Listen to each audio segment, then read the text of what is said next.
In June of 2020, a TikTok user with the username Henry decided that he and a few friends would use TikTok to record themselves going on an adventure. It was an adventure that was based around the popular adventure app Randonautica.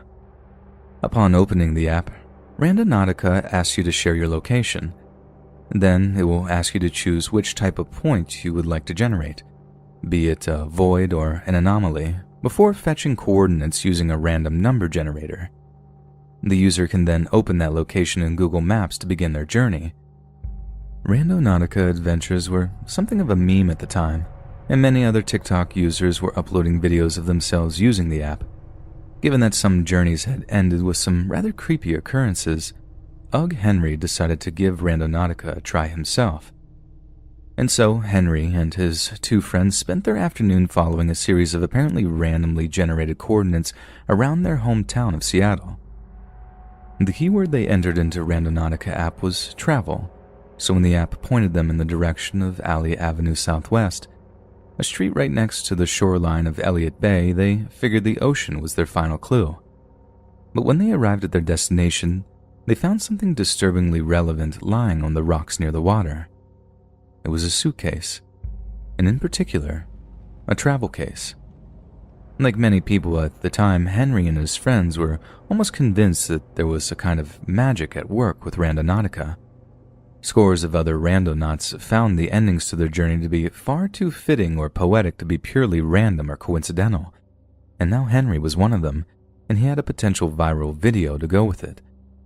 But Henry's video is about to go viral for considerably more sinister reasons, because as they approached the travel case, they began to smell something rotten in the air, and the situation was about to take a decidedly dark turn. At first, Henry and his friends simply laughed off the smell, thinking it either came from one of them or from something washed up further down the beach. They continued to film the bag, with one of them prodding it a little before telling the others how heavy it seemed. One of the people in the video jokes about the contents being rotten groceries, hence the smell. But after another makes a quip about the contents being cash, it's only a matter of time before one of the friends decides to open the case. But as soon as they do, the god-awful stench in the air becomes even more intense, so much so that the friends begin retching and gagging off camera. It was only when they saw the stuffed trash bags inside the case that they began to fear the worst. And after calling 911 and having some cops check out the travel case, the worst fears were confirmed. Inside the travel case were 2 dead bodies, one male, one female. Henry wrote that he broke down the moment he got home after finding the suitcase. He added that his laughter in the video was his way of trying to get through the situation, and said he has since then been unable to sleep. The TikTok video of Henry's morbid discovery earned him more than 15 million views and fueled the speculation that the Randonautica app was somehow cursed. But outside of the paranormal speculation, a very real investigation was launched into how these 2 dead bodies came to end stuffed inside of a travel case. According to a post-mortem examination performed by the King County Medical Office, based on the state of decomposition, 35-year-old Jessica Lewis and her 27-year-old boyfriend Austin Wenner were shot and killed on or around June 9th, just days before they were found. Police then set about questioning those closest to the couple, one of which was their landlord, 62-year-old Michael Dudley, who rented the top floor of his large home to them. On the night of their killing, neighbors reportedly heard a man yelling, "Please don't do this, just let me leave," before gunshots were fired. During his questioning, many of Michael's answers seemed inconsistent or cagey, and was overly nervous during the conversation when he apparently had no reason to be so. It was just enough for the police to focus their suspicions on him, and they quickly obtained a search warrant for the house that both Michael and the murdered couple called home. During their search, law enforcement discovered bullet holes in one of the walls, blood in the couple's bedroom, and a fresh coat of paint on a random part of a banister.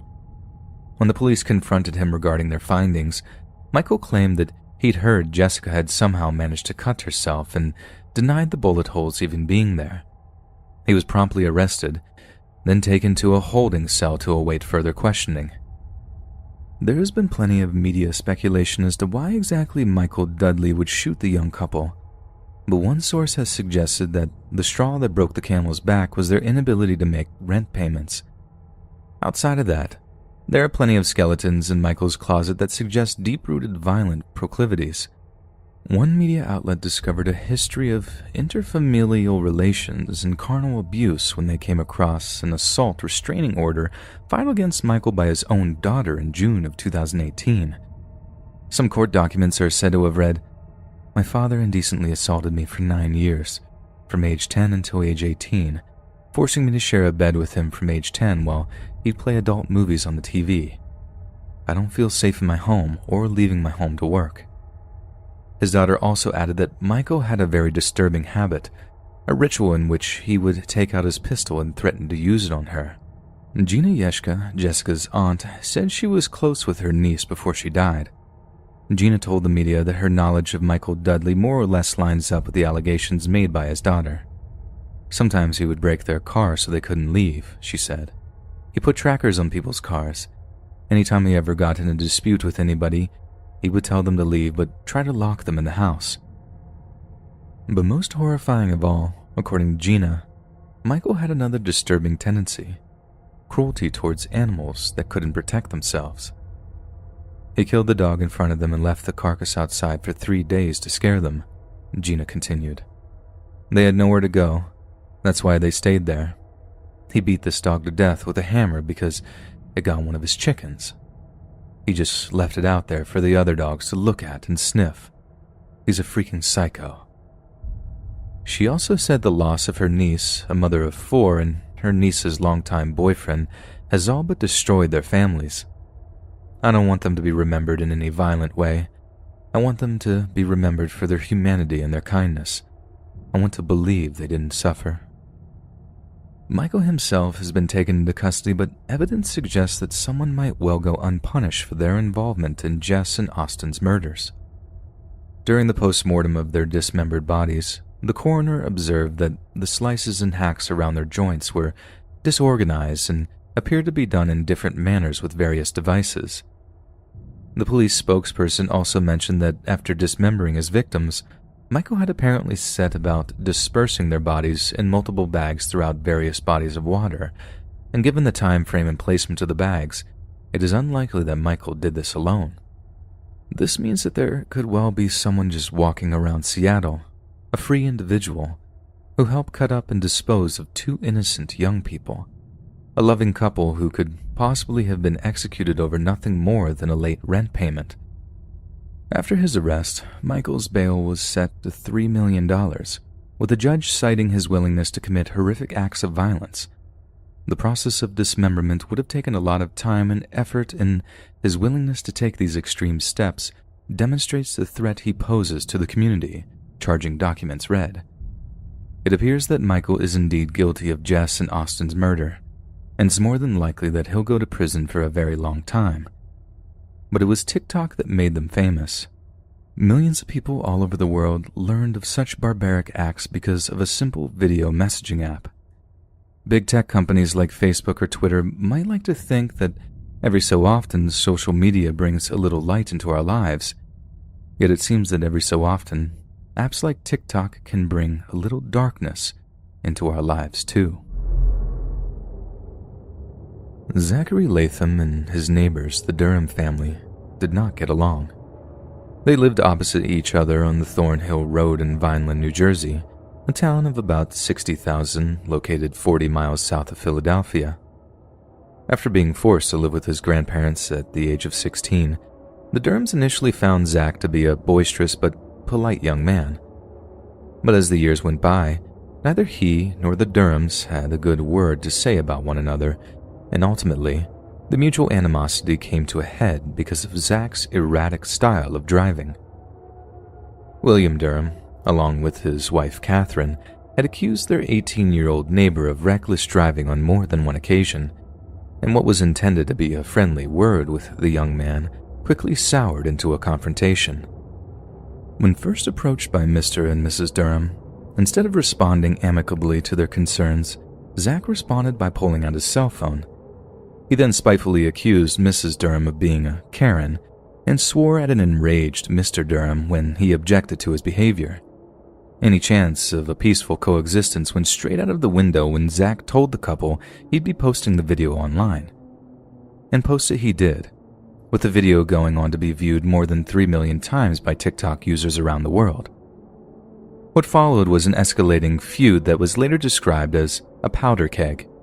The confrontations between Zach and the Durham family were bad enough beforehand, but the publicity Zach had garnered meant that complete strangers were pouring gasoline on an already blazing fire. Hundreds of comments on the TikTok video of the argument between Zach and the Durhams urged him to cut her tires, egg her house, or the ominously vague, go after her.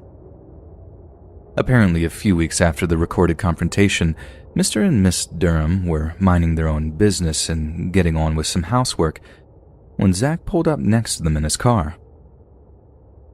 Hey Karen," he is reported to have cried out. "We went viral, Karen. I made you famous." The exposure had a terrible effect on the Durhams' mental health and were even recognized around their New Jersey hometown, much to their chagrin.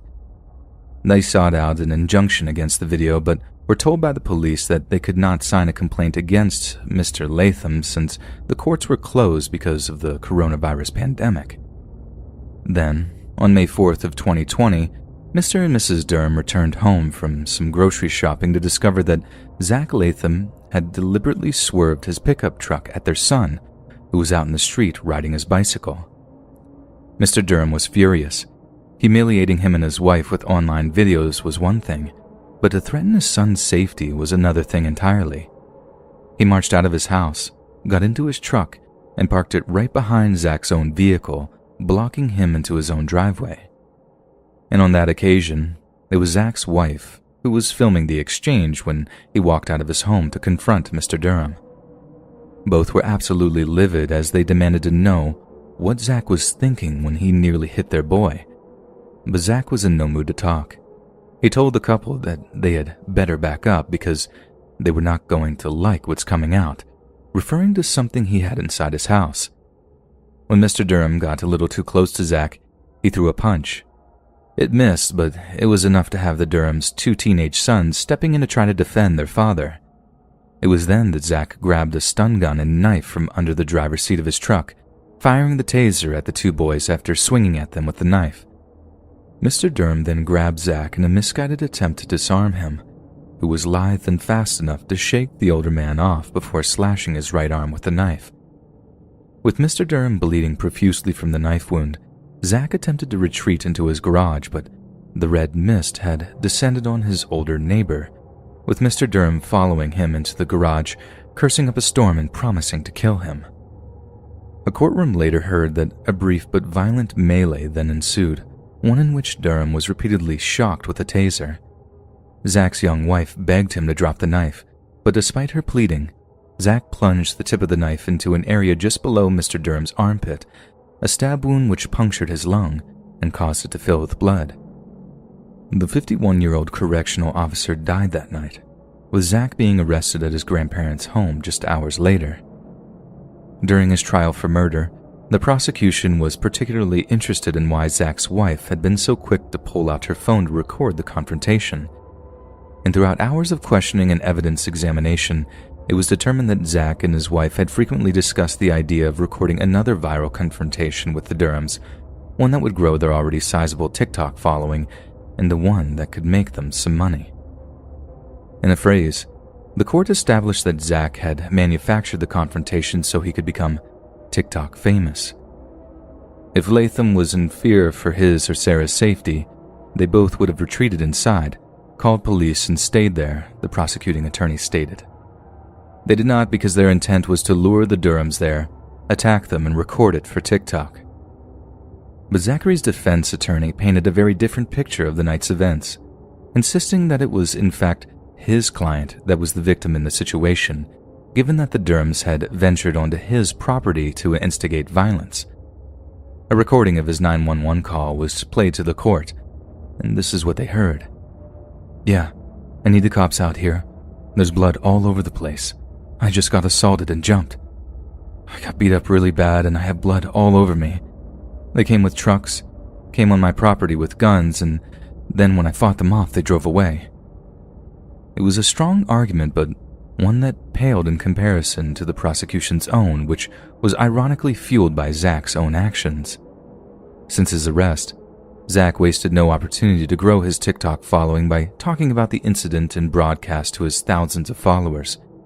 In the videos, he professes his innocence and insists that the killing was nothing but self-defense, arguing that he was merely a young man defending the home of his grandparents from armed intruders. But there was a distinctly darker side to the videos too, as Zach seemed content to whip up a frenzy of malcontent to direct at the Durhams and their friends. Zach's followers have been alleged to have harassed the Durhams directly, even going so far as to post their address in one video's comment section. Zach posted so frequently that, in the end, a superior court judge approved an order prohibiting him from making public remarks about the case, essentially silencing him before any trial can begin. This is most definitely something that's going to be used against Zach in his upcoming murder trial. The prosecution could well argue that his obsession with social media popularity pushed him to create more and more drama with a family that simply couldn't take his behavior any longer. Zach has documented his harassment of the Durhams. He filmed himself pushing a regularly suburban family to their limits, and when they finally snapped, he had someone ready to film that too. It seems that Zach is a young man with a very troubling upbringing, which included a juvenile criminal history and a penchant for violence. Whether or not you believe that Zach was just defending himself, or that he manufactured the confrontation, he has most certainly used his notoriety to foster a larger TikTok following, and that is something that is going to reflect very badly on him during his trial. Some people will do anything to be famous, but whether or not Zach killed a father of two over something as fickle as fame is something only a jury can now decide. Back when I was in my early 20s, I met a girl who set my entire world on fire. She was smart, beautiful, and had passion for art. "We're gonna burn together," she'd say. Not in the literal sense, of course. It's just that romance that we got swept up in was without a doubt the most intense thing I'd ever been involved in with my entire life. It was like a wildfire just burning out of control. Nothing had topped it before, and nothing has topped it since. But let's just say that neither of us were in a particularly good place in our lives, and as passionate as the relationship was, it wasn't exactly healthy for the most part. She was very, very possessive, and I'm not going to lie, I thought that was kinda hot at first. But that got really old, really fast, and her behavior started to cause arguments between us. She would explode at the mention of any other girl. I once mentioned something to do with my sister, and she immediately interrupted to accuse me of being unfaithful. Even after I explained the girl I was talking about was my sister, she stayed mad. It just defied all logic, but I was in love, so I stayed with her. So we're together for 17 and a half months, and that time included some of the best and worst moments of my life so far. But in the end, the bad started to outweigh the good, and faced with another Valentine's Day with her, I decided I couldn't do it anymore. I made the decision to break up with her, and as you might imagine, she did not take it very well at all. At first, she was in complete denial, saying that there was nothing wrong with our relationship and that she had no idea why I was trying to break up. Then she got angry, like really angry, started throwing around accusations and threats, none of which I thought that she was capable of acting on. Then came the tears and the final acceptance, by far the hardest part for me. She was crazy, but I didn't think she was a bad person, and it sucked to have to hurt her like that. She insisted on staying in touch, maybe staying friends or something, but I had to go no contact. It was the only way we'd really get over each other.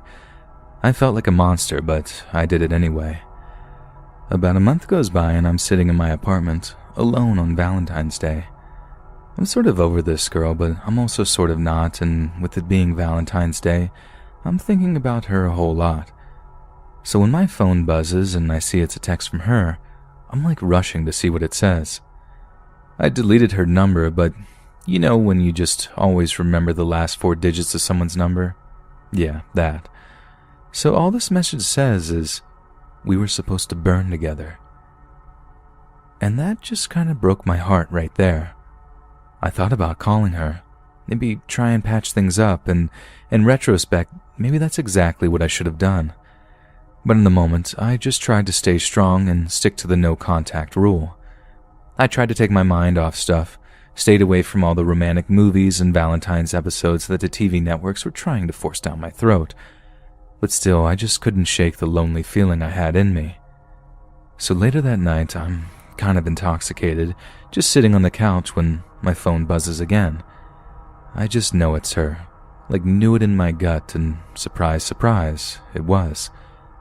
I debated just quickly clearing the notification and ignoring the message, but my curiosity got the better of me and I found myself reading it.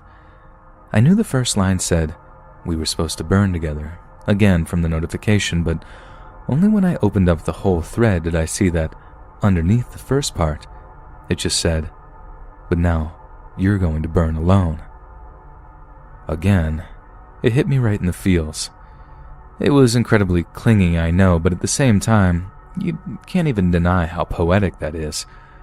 Poetry, that's all I thought it was. Just that old metaphor we used to share. I didn't think that she'd take it as far as she did. I didn't think she meant literally burn. Because sometime after that, I'm on my couch and I just started smelling smoke. I go through the stages of thinking I've drunkenly forgotten that I'm cooking, then thinking the neighbors are burning food on accident, then thinking someone is making a campfire outside or something. Just pure denialism, really, not wanting to believe that the apartment building was actually on fire. Then the fire alarm starts going off.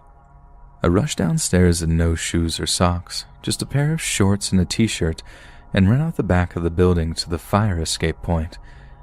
And on the way, I see smoke billowing out from under the door of the apartment below me. Minutes later, a fire truck is parked outside of the apartment building, spraying water into the apartment below me, which had been absolutely scorched. It was one of the more surreal experiences of my life. These firemen are asking me if I'm okay, if I needed one of those foil blankets. It was February and it was freezing outside. But all that could come out of my mouth is like, I know who did this. I know who did this.